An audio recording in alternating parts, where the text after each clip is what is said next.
We don't have a margin of grandeur once we hit high damage, so nothing we pick is an auto miss, which is fine. We don't need auto misses at that point. This is the end of the match. We really want to be hitting our spots when we hit them, and we want those spots to be impressive.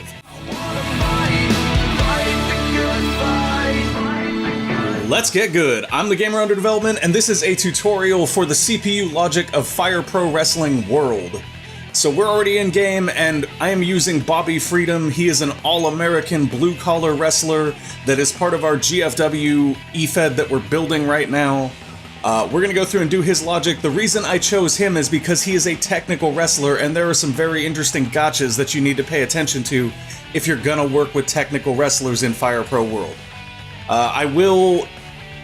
As we go, I'll mention a couple of things you should keep an eye out for and be careful with, but I'm also going to suggest that if you want a better experience, you definitely want to check out Carlzilla's mod pack for 2.0.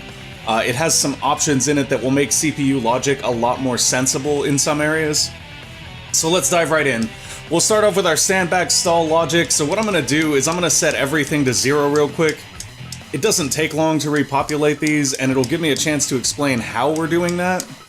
One thing that is an immediate gotcha, unless you are 100% sure that you never want to see an action... Sorry, I just got my hair out of it. Anyway, unless you are 100% sure that you never want to see a specific action happen, don't set anything to 0.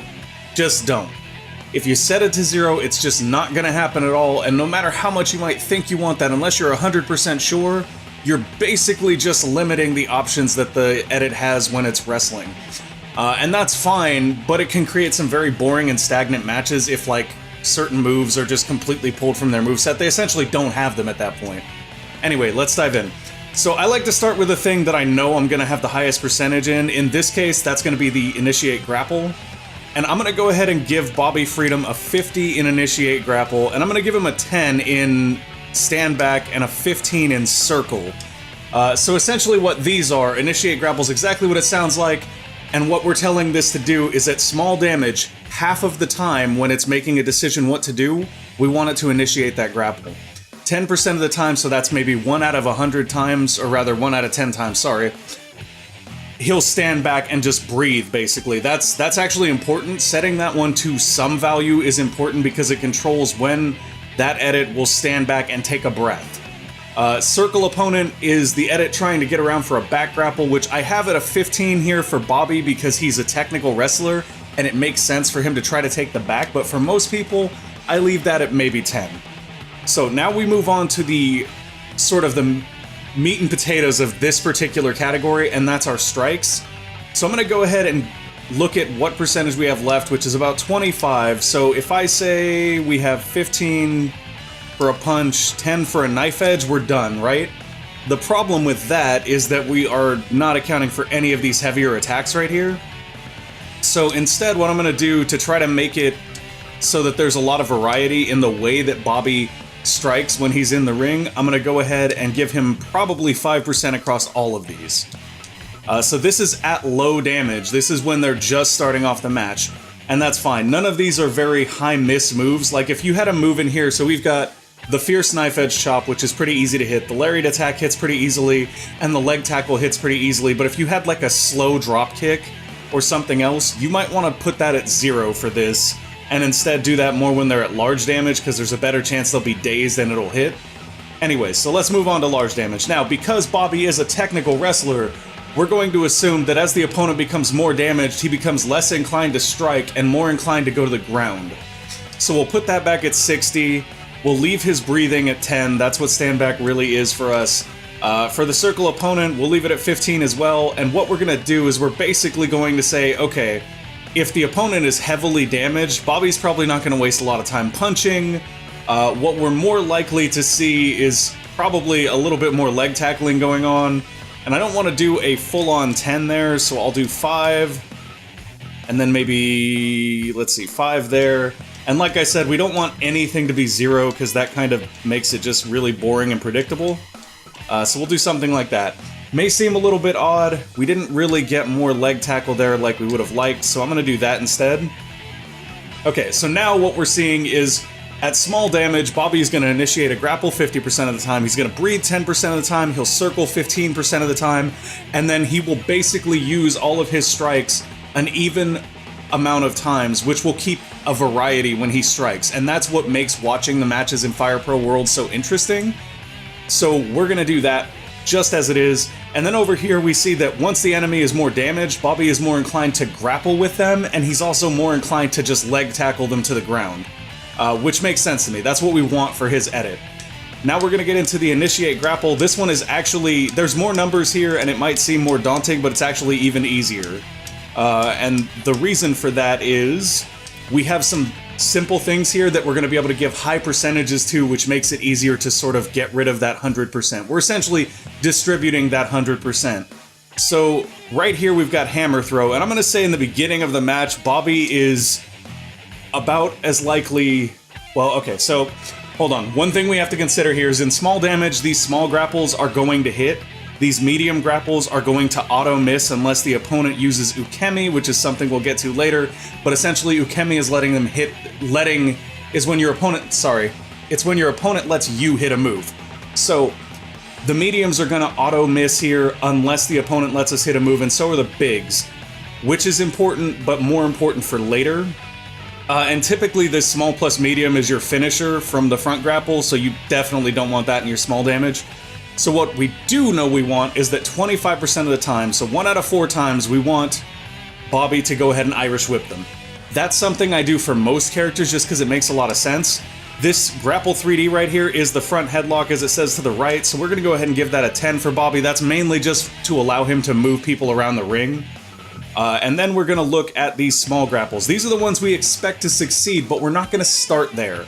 The reason we're not going to start there is because one of the things you want to do to make your matches more exciting is you want to build in a margin of grandeur. Now, I call it a margin of grandeur because, like we just said, these mediums and these bigs, they're going to get auto-countered unless the opponent sells with Ukemi. So what that means is that if we were to, say, pick this overhead German and give it 5%, and let's see, what else do we want? What would be a nice, explosive move that we wouldn't expect to see right in the beginning? I'm going to go with this front suplex whip, actually.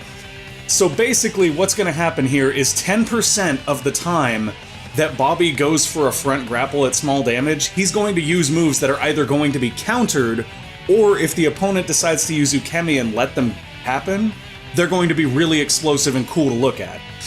That creates these sort of dynamic points in your matches where there's just this sudden burst of excitement.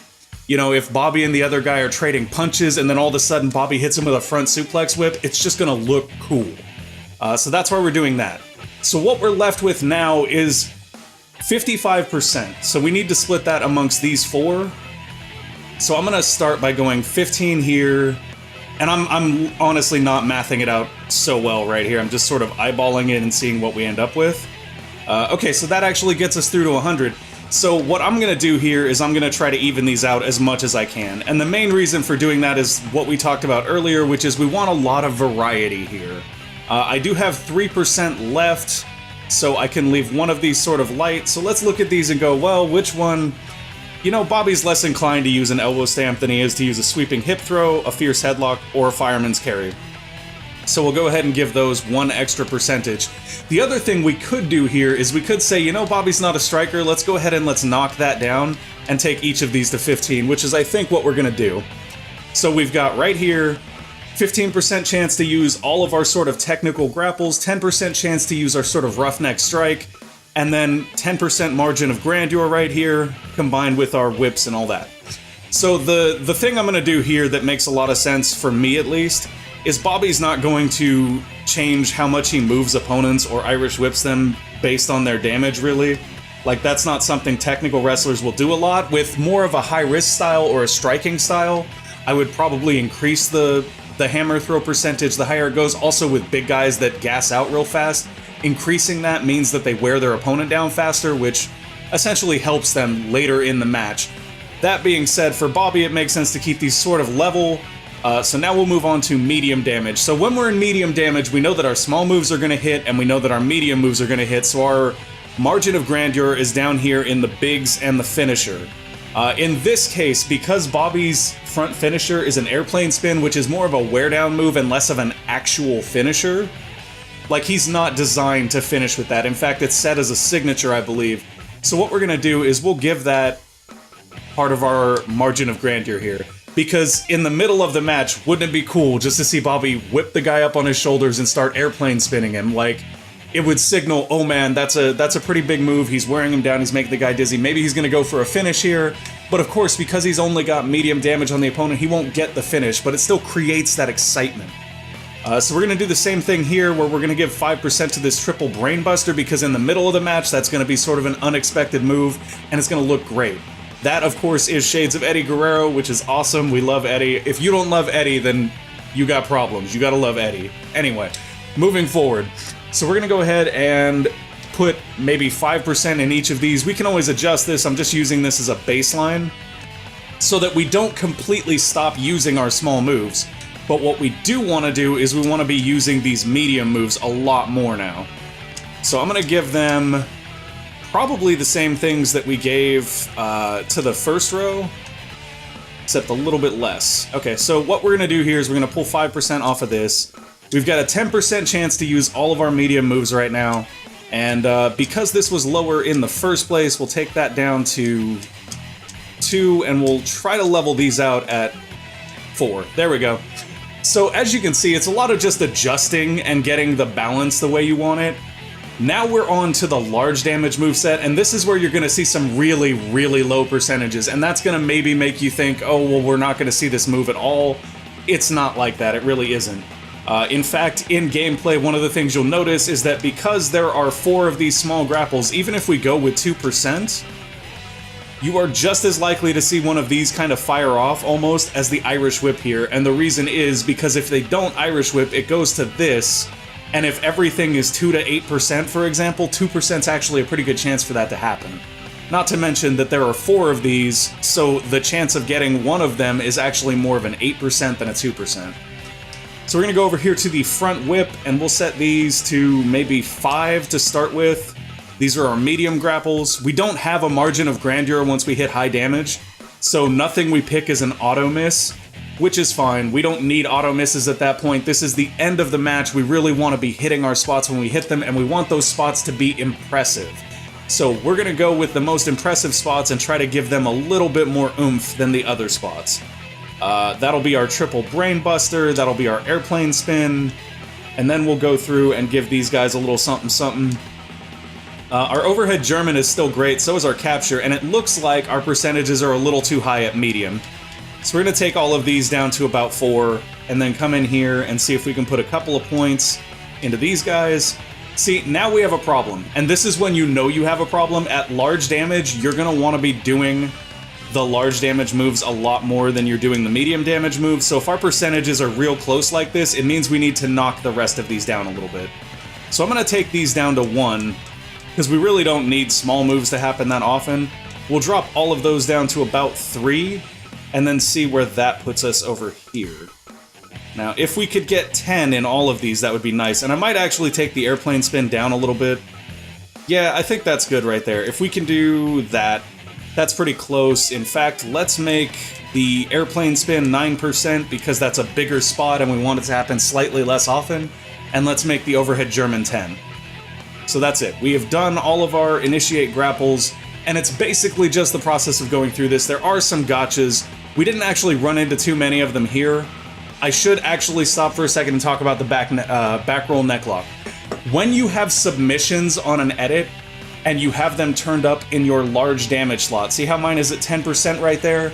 That is an opportunity for the game to end on a fluke submission. Even the fierce headlock that I have at 1% up in the top for large damage has a chance to end the match on a really, really awkward submission. Same thing with the neck throw headlock. Maybe that's what you want. But if it's not, if you're looking more to have those types of old school epic matches where they end when one guy hits his finisher and it's over, definitely set your percentages to 0 for submissions in the large slot, and don't put submissions in your large slot. The reason I'm not doing that and the reason I'm putting percentages here and it's okay is because one of the mods that comes with Carlzilla's mod pack is called rest holds, and what that does is it makes it so that unless a submission is marked as a signature or a finisher, it cannot end the match. And that's super, super helpful in building these stories where you've got a guy like Bobby Freedom that grinds it out on the mat before going for his finish. Okay, so let's move forward. We're gonna go on to circle opponent. This is obviously what we were talking about earlier when we were up in the first slot. So this is back grappling here.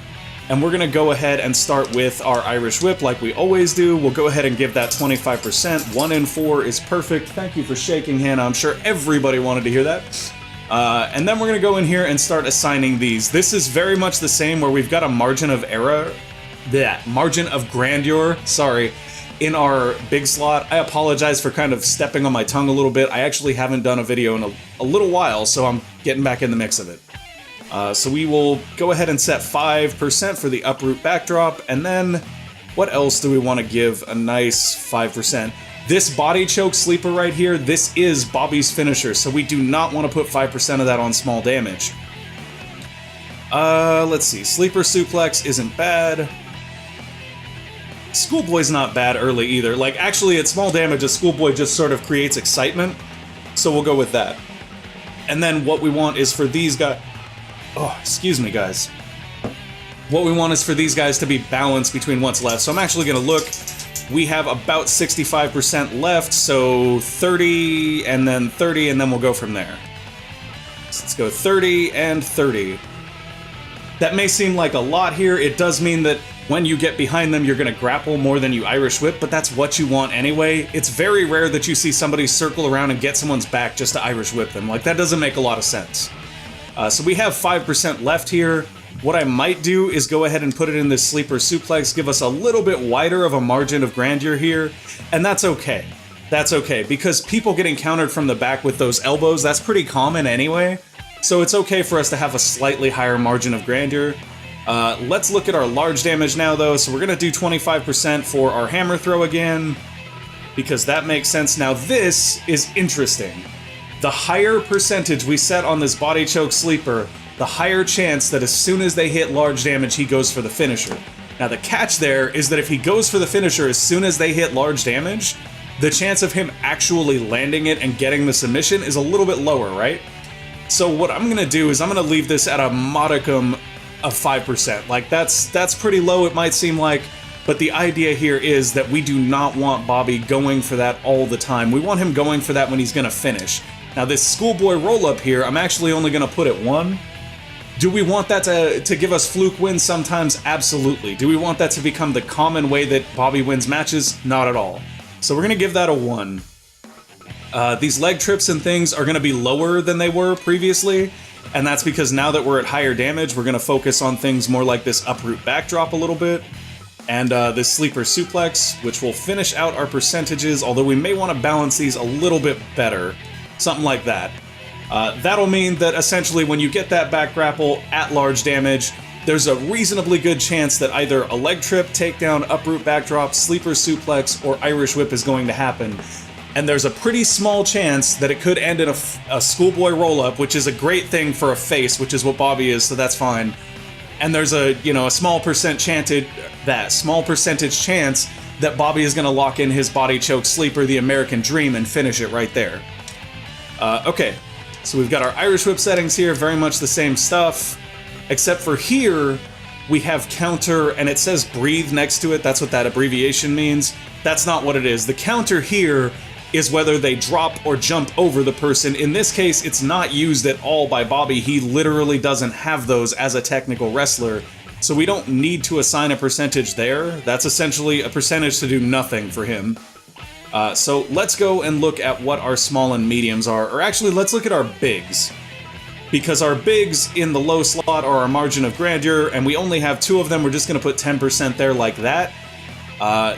This is potentially auto-countered, but I don't think so.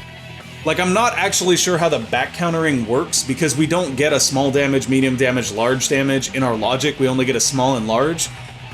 And I kind of feel like by the time you're getting back grapples, the mediums are guaranteed to hit too. What we can do, though, is we can give those a slightly lower percentage. So I'm going to go ahead and give this, for example, a 35.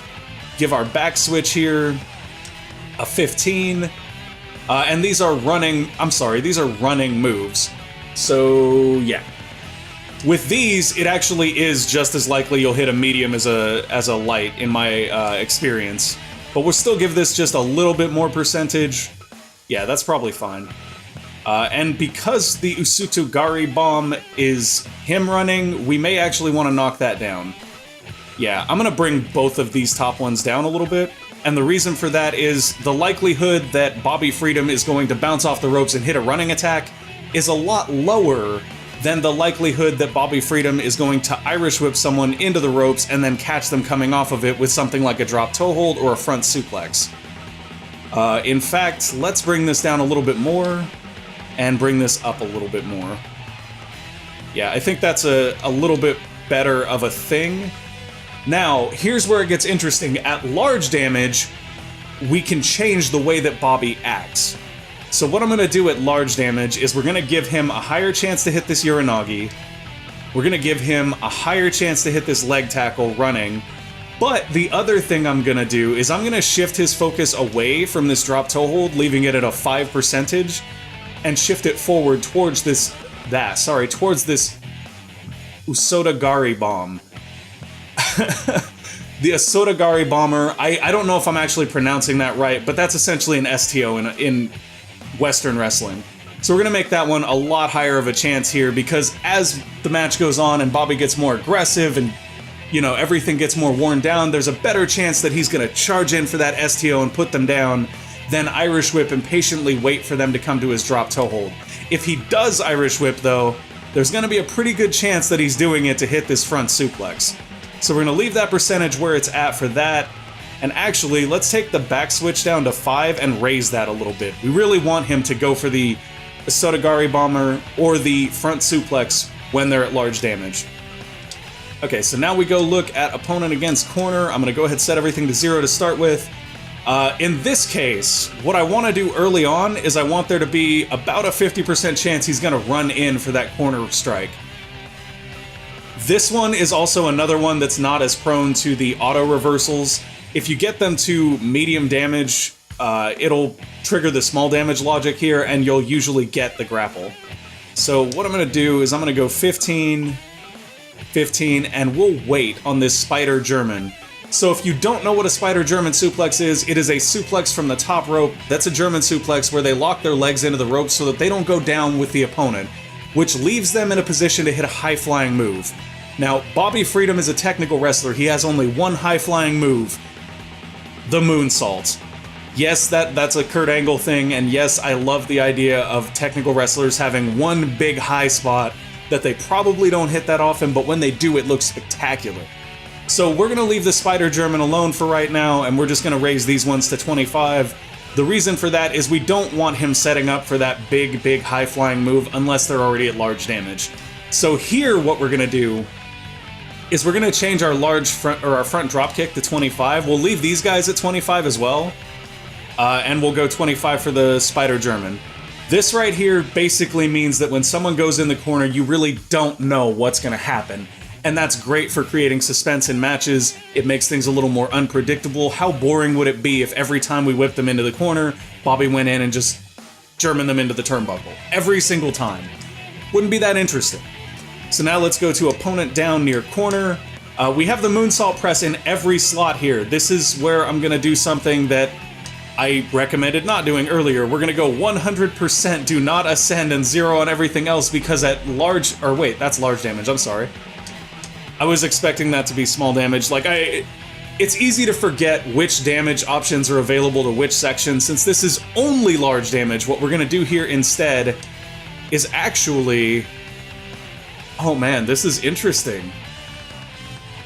So the Spider German causes us to already be up there, so we don't actually need to ascend to get up there. So I feel like maybe we just go 100% that at large damage when the opponent is down near the corner. Although that means he's going to go for that moonsault press an awful lot, even if he doesn't Spider German. This, ladies and gentlemen, is a good opportunity to create a priority, provided it'll work. It may not actually work in this situation, so we'll do the percentages anyway. Let's go ahead and do 70-ish for Do Not Ascend, and then we'll go ahead and put 30% into this small plus medium moonsault press. When the opponent is at critical damage, you can go a little bit more extreme. If my opponent is down near the corner and they're criticaled, which means they're lying there limp, absolutely go for that moonsault press 100% of the time. That is your opportunity to finish with that move. Okay, so opponent is near the center. Don't run is an option. Bobby Freedom does not have a corner to center attack, but if you had one, this is where you would set those percentages. I have a couple of people that use those as finishers. If you're using those as finishers, set the percentages ridiculously high, because otherwise you're not going to see them that often. There's just not that many opportunities in the match for the opponent to be down in the center waiting for you to hit that. So you definitely want that high if you're using it as a finisher. In this case, what we're going to do is, since they're at large damage here, we'll go probably 75% don't run, and 25%, 1 out of 4 times, Bobby Freedom will bounce off the ropes, do a little dance, and elbow drop them, just like a good face should. Whoops. And then we have to do the critical one. For the critical one, we'll just do 100% that. For opponent critical, you basically auto-hit whatever move you're going for, so you just want to set what you want to happen. So now we're at the opponent down, face up. Okay, that's fine. So, whoops, sorry everybody, I hit the wrong button. Opponent down, face up. Bam, bam, bam. So at small damage, when the opponent is down, there's a pretty good chance we're just going to scoop them up. So we'll start there with 25%. There's another chance that we'll roll them over.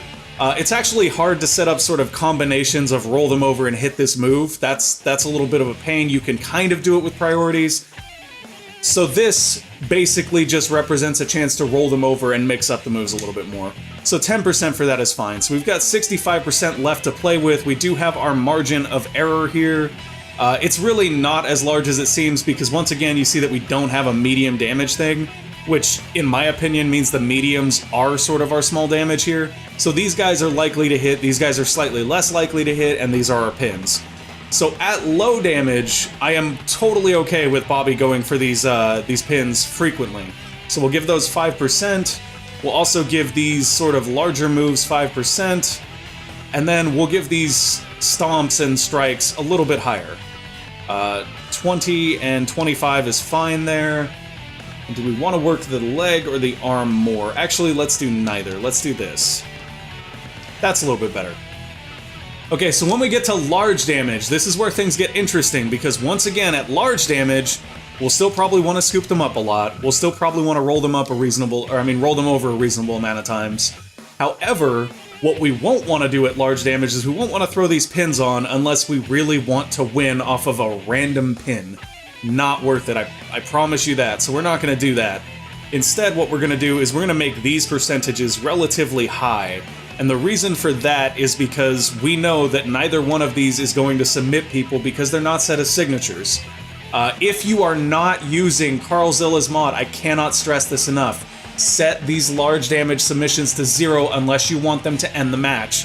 Because what you really don't want to happen is you don't want him to go for like an arm lock neck hold and get the submission when you were waiting for him to hit his big finisher. You know, we really don't want botch endings to matches like that. So here we're going to do another 15 and 15, and what that essentially means is there's basically an even chance that we're going to see any one of these submissions, stomps, or just see him roll someone over. And then when we have opponent critical, we obviously go for exactly what we want.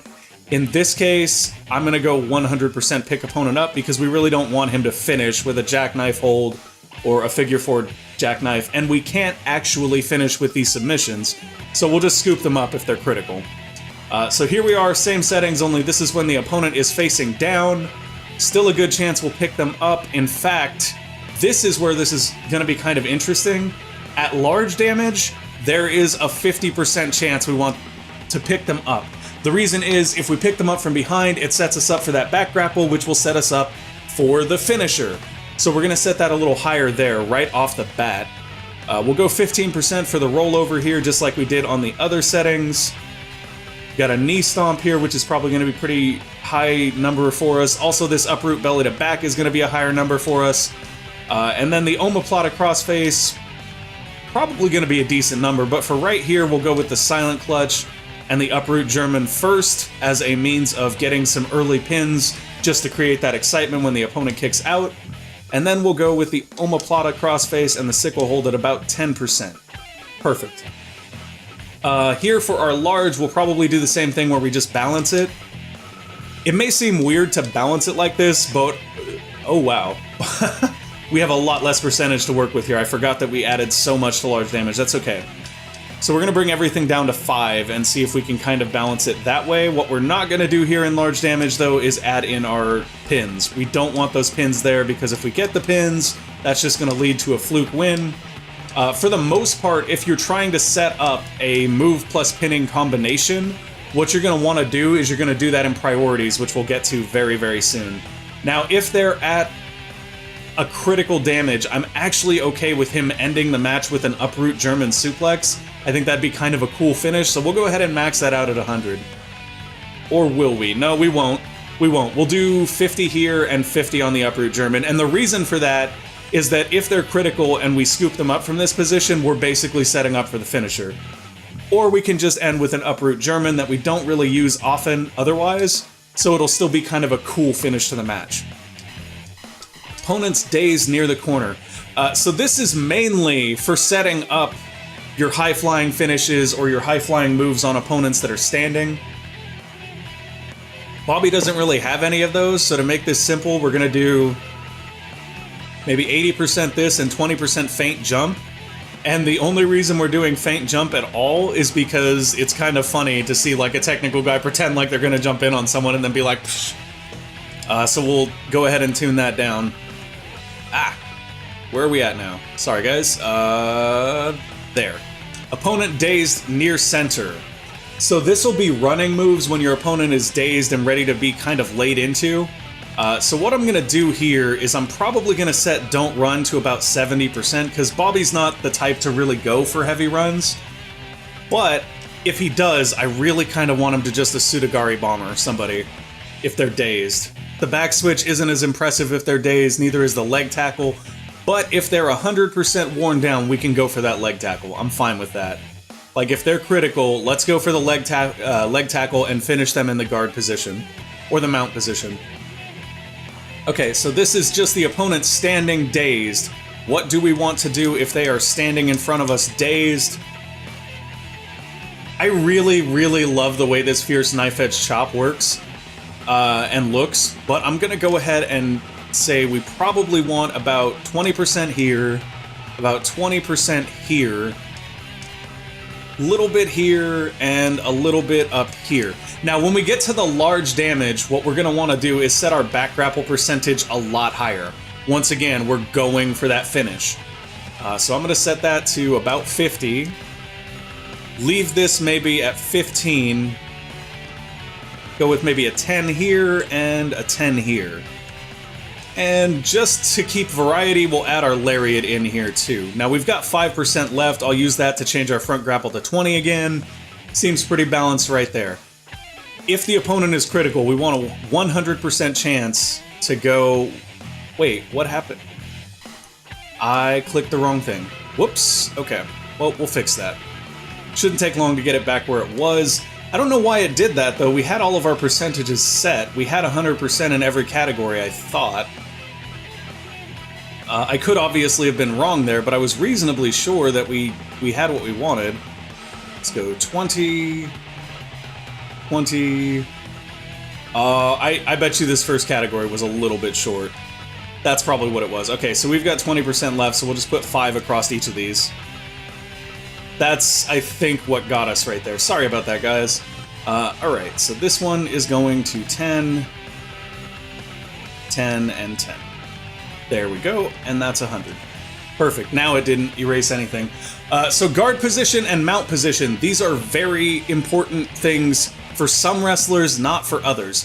For Bobby, this is going to be important. For most regular wrestlers, this won't matter at all. if Bobby ends up in the guard position, he actually has an amateur wrestling background, so he has some ways to do things. And when he's in the guard, we're going to want him to knuckle arrow at small damage probably about 50% of the time. The other 50% of the time, we'll have him go for the jackknife hold, which is just the jackknife pin. And then at large damage, we're going to go really, really high on this big swing, and we're going to remove our jackknife. Yeah, that's perfect right there. That's what we want. The giant swing it's literally the Cesaro swing, it's the big swing, whatever you want to call it. Mainly that is used because those moves have a tendency to drain spirit, and they kind of look good on faces too. So here we have the mount position. For this one, what we're going to want to do is we'll front neck lock a little bit. It's not going to submit people, so that's fine. The powerbomb whip we'll go with maybe... Actually, you know what? We'll do this. For this small damage, we're going to go about 90-10. And we'll do 5 in each of these. Now, when we get to a little bit higher damage, we're going to raise this to about 25. This to about 25. And then the front neck lock... Actually, no. No. We'll go 30, 30, and... We'll go 35, 35. Basically, I want these to happen more often than the front neck lock at this point. So that looks good. That's pretty balanced. It'll give us some variety. That's what we're after. The back mount position, I don't believe he actually even has a means of getting to this position, but if he does get to this position, then we'll go 50% knuckle arrow in the beginning, 50% uproot German in the end, and then for the large damage one, we'll do the same thing, but we'll get rid of that uproot German because it has a pin attached to it, and we don't want to pin them. So here's the ukemi we were talking about. This is actually based on the style that you select for your wrestler. So for him, at small damage, he's going to allow the opponent to hit their moves 20% of the time. At medium damage, it'll be 25% of the time. But when we get late in the match, he's going to stop selling and start fighting. And that's fine. That makes the match more entertaining. It lets there be more of a back and forth early and mid, and then more of a hard collision at the end, which is what we really want. So here is our counters for the opponent being behind us. That seems pretty good. Actually, let's lower that a little bit. We'll go with the side clutch 5% of the time and the back switch 95% of the time, just because the side clutch is a pin, and if he uses that as a counter at high damage, it could result in a fluke win. Opponent outside of the ring. So this is an interesting setting, and this is very, very important if you decide you want to make hardcore wrestlers. Hardcore wrestlers are one of the things the logic doesn't account for, and I'm actually going to go back and give you a quick tip on how to handle that in just a second. First of all, let's take care of these real quick. In this case, because Bobby is a technical guy, we may see a tope suicida out of him 25% of the time. He's really not going to go for that moonsault press, though. In fact, I don't think he'll go for any of the other things.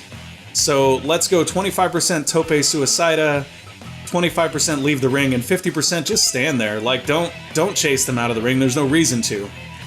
So here we have our performances. You'll want to set these generally pretty high if you actually want to see the taunts go off. Essentially what this is, if I understand how it's applied, is whatever percentage you set here, if your opponent is dazed, before it does any of the other logic, it'll roll a dice. If it hits under the percentage that you set, it'll do the taunt. So when the opponent is dazed, we want him to raise his arm, you know, let's do a good 35% of the time. He's a face, but he's also a technical guy, so not super taunty. Look around the crowd when they're down. That one I could see him doing a little bit more often. Let's go with maybe 40%. Hands, guts pose, that's for when the opponent is outside of the ring. We'll set this one really, really high. And the main reason is because we also set his chance to follow pretty low. And then we'll finish those out just by doing that. And then the opponent on the turnbuckle. I really think that the idea of him clapping for somebody who climbs up to the top rope is kind of funny, since technical wrestlers have a tendency to look down on sort of spot monkeys or whatever you want to call it. Here's where we get to our priority attacks. This is very, very important for us because what we want to do here is we want to set up certain moves to lead to a pinfall. We are not necessarily able to link every move in this, but we can link some of them. So what we're going to do here is we're going to say whenever you hit the... Where is it? Where is it? Where is it? Come on. Front grapples. Here we go. Whenever you hit the triple brainbuster, go ahead and go for a pin at large damage. Do that maybe... Actually, no. Let's do that 10% of the time. What I would normally do here is if I had a finisher that was like an impact finisher, non-submission finisher, I would link that here. What I don't think we can do, though, is I don't think we can airplane spin followed by a standing rear finisher, which is what I would have liked to have done, but yeah, that's not an option over here, so we're not going to be able to do that. So I'm not really going to set any other major priorities here because there's no need to. Oh, there was one priority we wanted to set, and I'm not sure if it'll work. It will work. It will. Okay, so this is what we were talking about before, guys. We're going to set this up so that whenever he does the corner spider German here, he can go ahead and hit that high-flying finish. And we're going to do that by choosing jump on pose small medium. And we will say that when they're in large damage, 100% of the time, when he hits the Spider German, we want him to go for that moonsault. And that should give us some really interesting combination spots there. Showmanship, this is a little bit different. This affects the likelihood that you will throw the opponent out of the ring, or Irish whip them in general, I believe. No, this is corner or out of the ring, I'm sorry. This is corner or out of the ring. We'll go ahead and set that to 50% because we really don't want to chuck them out of the ring that often. You're building a hardcore guy, set that really, really high. The only way to get weapons for a hardcore wrestler in this game is to throw people out of the ring, follow them, and then set your hardcore or weapon use to really high, which we'll get to in a second. Discretion, this is how well they manage their stamina. So for a technical background guy like Bobby, we're going to go with 50%. He's pretty good about that. Flexibility is how much they're willing to give into their opponent's fighting style. I'm going to leave that at 50, which is the default here. Cooperation is how well they work with tag team partners. Very, very good with tag team partners. He's a face, it makes sense. Outside return count, 40%. That means he doesn't like to stay outside very much, which is great. Touch work is how likely he is to perform double team moves if you bring someone over and hold them in front of him. 80% is fine for that. Weapons, he's set to a mere 1%, and that's where we want him to be. But if you want a hardcore wrestler, set that really high. For hardcore wrestlers, set weapons really high, set showmanship really high, and also up here in your base slot right here, your standard, or your initiate grapple rather, set your grapple run really high. Because that's the only way to chuck them out of the wing, or out of the ring to get your weapons. Sorry guys for stumbling over my tongue so much. Second interference affects likelihood to interfere during a match while you are a second. That's while you're a manager. That's something that we should set really low for him actually. Maybe 5%. And that 5% is only there to represent the idea that Bobby might interfere if he was a manager if somebody else had interference. So let's return. That is it. Bobby Freedom is all good to go and ready with his logic now. Thank you guys for bearing with me. I'm sorry that that tutorial ran a little bit long at 43 minutes, but the idea was to give you a really comprehensive look at what exactly the process is to go through and do that CPU logic and the thought process behind it, because when you look at all those numbers, it can be kind of daunting, especially when you're trying to understand exactly how they work. Thank you guys for watching. If you enjoyed this video, click that like button. If you want to see more, click subscribe.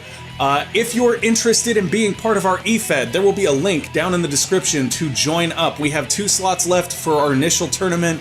The winner of that tournament will have a t-shirt designed for their wrestler by me with the person who controls that wrestler or owns that wrestler, and then I will send them a free copy of that t-shirt, which will also be available on my Design by Human store. The second place prize is a roleplay prize, so if you're into role-playing and you like eFedding, definitely get on in there, get your roleplays in now so that you have a good shot at winning that second prize. Thank you guys for watching again, and I hope to see you in the ring. Peace.